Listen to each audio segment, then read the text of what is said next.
Olá, queridas e queridos, estamos aqui de volta para mais uma aula do pré-vestibular do CEDERJ.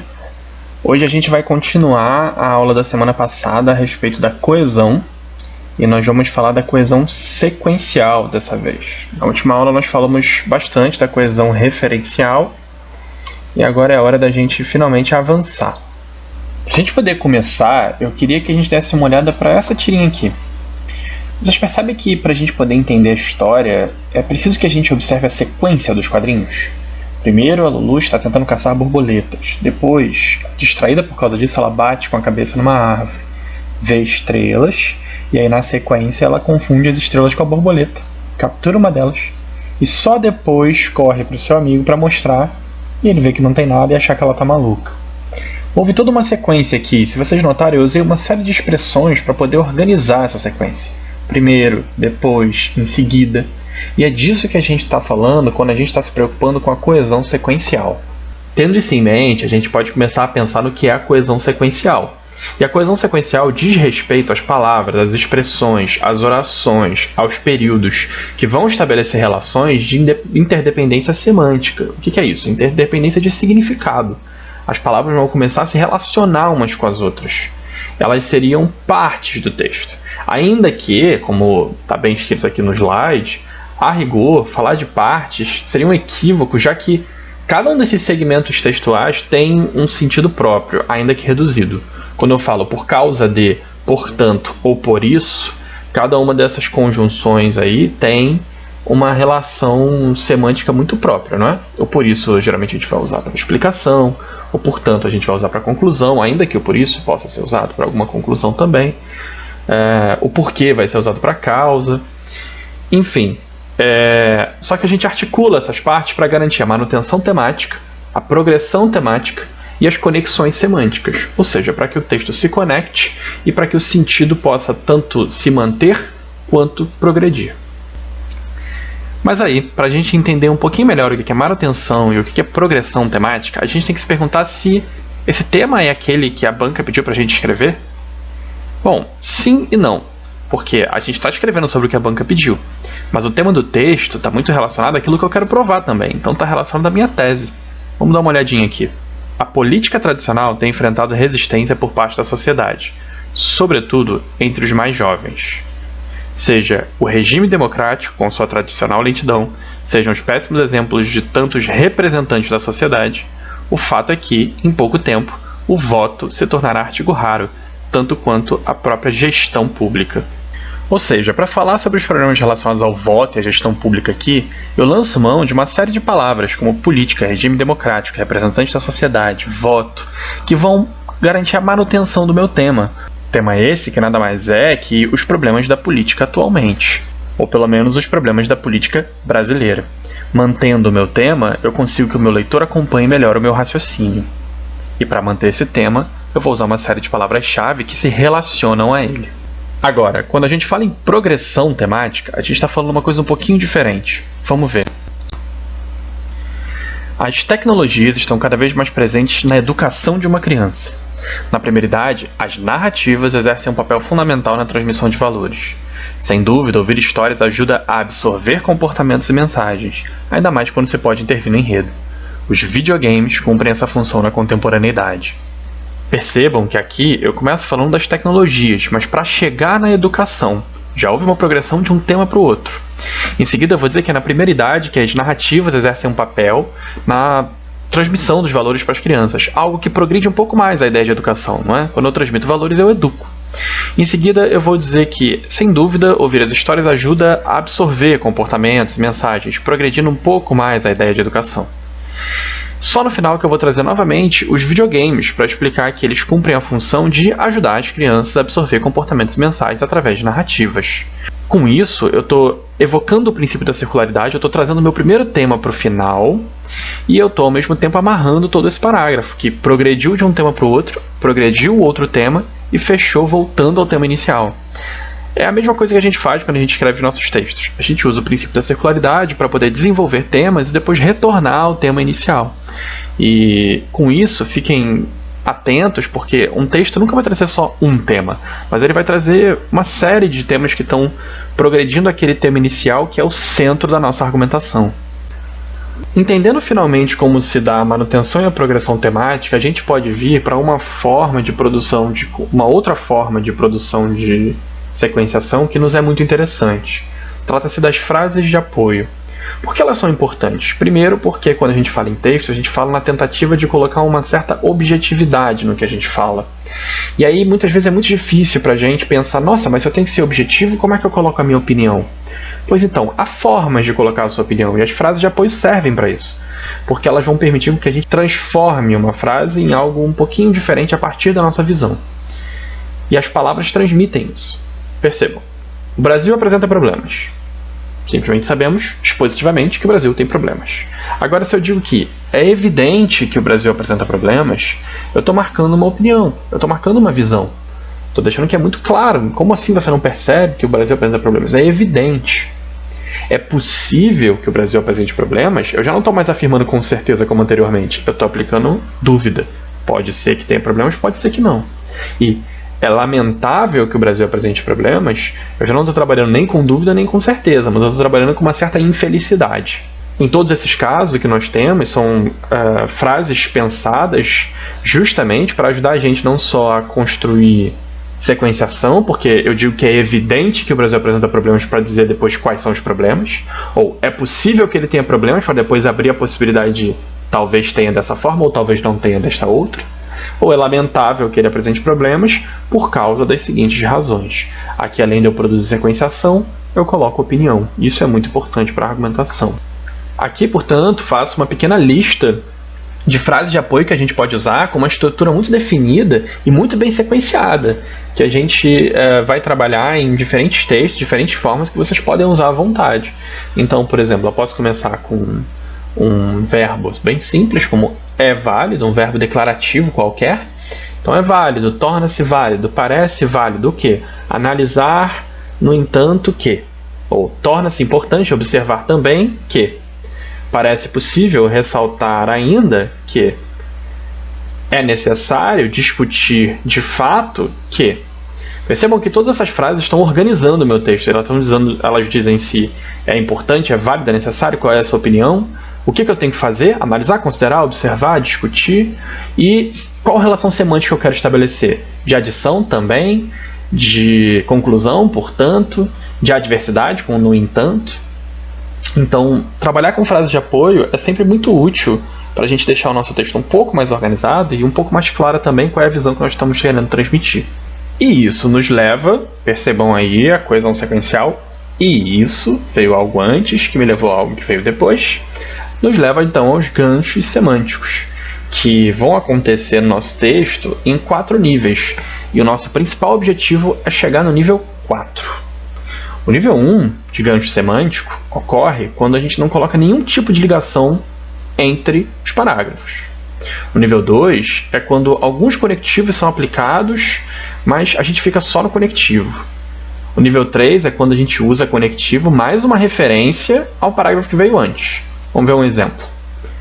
Além de tornar a legislação mais severa quanto aos crimes ambientais, parece fazer sentido pensar. Ou seja, tem aqui o conectivo, o além de tornar, mas além do que? Além de tornar a legislação mais severas, eu preciso pensar em alguma coisa. Isso significa que eu falei anteriormente, eu falei no parágrafo anterior, sobre tornar as legislações mais severas. Por isso que eu estou usando essa adição de além de torná-las mais severas, faço alguma outra coisa. E no nível 4 eu tenho um gancho semântico forte, já que o conectivo está ali só idealmente. O que está realmente conectando os dois parágrafos é o conteúdo, ou seja, a relação de sentido. Não se esqueçam que sempre quando a gente fala em semântica, a gente está falando em significado. Agora, como a gente produz ganchos semânticos? Ora, é bem simples. Vamos dar uma lidinha nesse texto para ver como isso acontece. O tema é descrença na política. Em primeiro lugar, os representantes da sociedade parecem ter grande responsabilidade pela insatisfação coletiva. No Brasil, como no resto do mundo, escândalos de corrupção se sucedem sem punições apropriadas. Em sua origem, mais do que a simples ganância, está uma postura elitista e descompromissada com a sociedade. Isso talvez explique as promessas que não são cumpridas e os abusos de poder tão frequentes desses que deveriam dar o maior exemplo. A sociedade tem sua parcela de culpa pelo problema da desvalorização da política. Sem dúvida, se considerarmos que nas democracias, regime predominante hoje, os eleitores têm poder de alterar os governos, a má atuação dos políticos é a responsabilidade de todos. Notem como esses dois trechinhos que eu marquei de verde se relacionam em algum nível, mas essa relação não fica tão clara. Afinal, no primeiro parágrafo, eu estou colocando a culpa da descrença na política aos problemas dos políticos. Mas no segundo, eu já estou começando a falar da parcela de culpa que a própria população tem. Há uma relação sendo estabelecida aí, uma relação de sentido. E essa é uma relação de oposição, já que em uma eu estou colocando a culpa nos políticos, mas por outro lado eu estou dizendo também que a culpa não é só deles. Essa culpa é também da população. Esse é um gancho que a gente poderia dizer que é o de nível 1. Não tem nada marcando essa oposição e eu preciso dar o meu jeito de entender de onde ela vem. Agora, se eu fizer isso aqui, isso talvez explique as promessas que não são cumpridas e os abusos de poder tão frequentes desses que deveriam dar o maior exemplo, ou seja, dos políticos. No entanto, a sociedade também tem sua parcela de culpa. Opa, avancei para o nível 2. Coloquei aqui o no entanto, que é uma conjunção adversativa, para marcar o fato de que esse parágrafo está marcando uma relação de oposição em relação ao parágrafo anterior. Já fica um pouco melhor da gente entender. Agora, se eu coloco isso aqui, aí a gente está chegando no mais alto nível. Vamos ver. Isso talvez explique as promessas que não são cumpridas e os abusos de poder tão frequentes desses que deveriam dar o maior exemplo. Culpar os políticos, olha a relação semântica com o parágrafo anterior. No entanto, aí aqui aparece para a gente a conjunção, o conectivo, também significa culpar a própria sociedade. Percebem agora a sequência de sentido sendo produzida? Quando eu culpo os políticos, eu também culpo a sociedade. Eu estou deixando claro este raciocínio para o meu leitor, etapa por etapa. Então, primeiro, número 1, culpo os políticos. Número 2, deixo claro que essa culpa também é da sociedade, já que ela se relaciona a esses políticos elegendo-os. E número 3, marco essa relação Marco essa relação com um conectivo, que aqui é um pouco ideal, já que a relação de sentido é o que está garantindo a conexão e a sequência entre as partes do meu texto. Aqui eu tenho o tal do nível 4. Isso nos leva diretamente ao uso dos conectivos, não é mesmo? Se a gente está usando conectivos aqui, vamos ver como é que funciona esse uso. Naquele momento, Marcela percebeu que sua ideia não tinha sido boa. Antes de atender a campainha, tinha desarrumado o cabelo para parecer que estava à vontade. Sem perceber, deu pretexto para, horas mais tarde, pedir desculpa à amiga. Aqui a gente tem um texto que é narrativo para ajudar a gente a perceber mais facilmente como os conectivos podem nos ajudar a produzir sequência. A sequência aqui se dá no tempo. Naquele momento, ela percebe algo. Antes de atender a campainha, que vem depois do momento em que ela percebeu, obviamente, por relação semântica, ela então desarruma o cabelo. E aí isso faz ela perceber horas mais tarde que gerou um pretexto para ela pedir desculpas para a amiga. Aí a gente não sabe por quê, porque a gente não sabe a narrativa inteira. Mas já temos muita clareza de como se deu aqui a sequenciação. E a sequenciação só é possível por conta desses conectivos. E bem, o que esse monte de conectivos faz pela gente? Bom, a primeira coisa que eles fazem é produzir relações semânticas. E eles são muito importantes por causa disso. Eu sei que vai ser um pouco chato esse momento, mas a gente precisa ver que conectivos são esses e para que eles servem. Não são todos os conectivos que estão aqui, tá? Vocês vão encontrar muito mais deles na apostila. Mas percebam a variedade que nós temos e as múltiplas possibilidades de aplicação. Primeiro, a gente tem os conectivos de prioridade, ou de relevância, como em primeiro lugar, antes de mais nada, primeiramente. É uma forma de organizar o meu raciocínio em primeiro, em segundo, em terceiro, ou aquilo que eu quero falar primeiro. A gente tem também o de adição. E cuidado com o uso do e, tá? Não é pra gente usar sempre e continuamente. Há outros que a gente pode usar. Há momentos em que a gente pode dar ponto e colocar além disso, ou dizer por sua vez. É importante ter uma variedade no uso desses conectivos. Além disso, a gente tem também os de continuidade, como nesse sentido, nessa direção, nessa perspectiva, que também ajuda a gente a desenvolver um raciocínio. A gente não precisa só usar os de adição para dar uma noção de que o texto está progredindo. Temos também os de dúvida, como talvez, provavelmente, possivelmente, para usar naquele momento em que você sabe que não tem tanta certeza sobre o que está colocando, ou para usar naquele momento em que você sabe que é importante não dar tanta certeza sobre o que você está falando. É uma forma interessante de chegar também numa conclusão ou de produzir uma hipótese. E para encerrar, a gente tem dois que eu acho muito importantes, que são os de contraste e os de conclusão. Os de contraste são sempre muito usados, né? E eles ajudam bastante a gente quando a gente quer construir algum raciocínio como está acontecendo alguma coisa. No entanto, está acontecendo também esta outra aqui. Está acontecendo isso aqui, porém, pode ser que isso não aconteça mais depois. A gente vai usar eles para poder produzir uma sequência de 1, 2, por relação de sentido, e não por soma de partes. E os de conclusão a gente vai usar muito para poder encerrar raciocínios, como portanto, por consequência, por conseguinte, em resumo. São todos eles mecanismos muito válidos de produção de sequenciação, e a gente tem que ter eles em mente. Obviamente não é para decorar, mas é para a gente tentar se lembrar de um ou de outro e saber que a gente tem essas opções quando formos escrever os nossos textos. Então, recapitulando, só para a gente lembrar tudo que aprendemos hoje, a gente viu o que é a coesão sequencial, que nada mais é que a conexão do texto através da manutenção temática, da progressão temática e da conexão semântica. A gente aprendeu o que são as frases de apoio, que são aquelas que permitem a produção de coesão sequencial através da diferenciação de sentidos, ou seja, você se apoia nela do mesmo jeito que você se apoia no ombro do seu amigo para poder continuar a vida. A gente aprendeu o que são ganchos semânticos, que é aquela coesão maravilhosa realizada por meio de ganchos muito espertamente deixados nas orações, nos períodos, nos parágrafos. Então, vou terminar minha oração ou meu período, ou principalmente o meu parágrafo, deixa um ganchinho para eu poder continuar no próximo.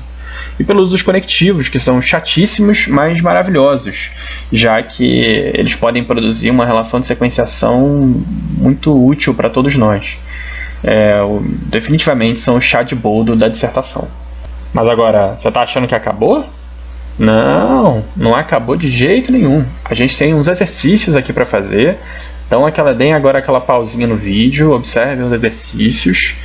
Os enunciados são bem simples, mas bem importantes. Então coloquem em prática tudo que aprendemos, sobretudo sobre conectivos aqui hoje. E depois que vocês aproveitarem para colocar em prática o que aprenderam sobre os conectivos, vamos olhar esse parágrafo aqui, pensar os ganchos semânticos e deixar ele com muito mais qualidade, ok?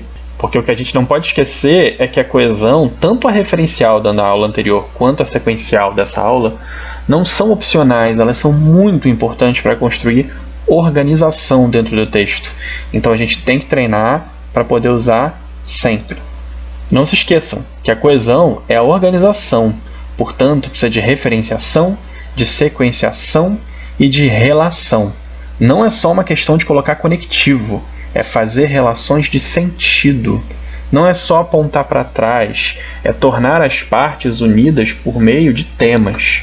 Então fiquem ligados em todas as dicas que foram dadas nessas duas últimas aulas, treinem bastante e até a próxima!